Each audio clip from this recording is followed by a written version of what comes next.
1x2 na agad. Bakit pwede bang 1x1 mag-start?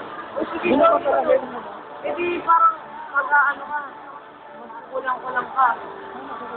Kasi dapat nga, bago ka makarating sa pangalawang bilog, kailangan puno na yun. Puno na yung capacity ng N2. Atat? Yun na 2x2. Diba? O, 2x2. Yan na. Yan nga, yan ang tinatanong. Yan ang bibilangin. O, bilangan mo. Bibilangin yan. Plus 2 plus 2. Ay, ito ba ang bibilangin? Hindi yan? Kasama mo ba to? Ayan ang tinatanong. Huwag mo akong bigay ka. Kasi yan yung tinatanong ko, sabi nyo lahat. Walang Hindi yan. ah. Siyempre mga ano lang, dito lang sa may gilid. Ayun lang. So, 2, 6, O, 6 plus 2 plus 2. 2, 7, 8, 9, 10. 10. O, anong sunod dyan? 3S2, di ba?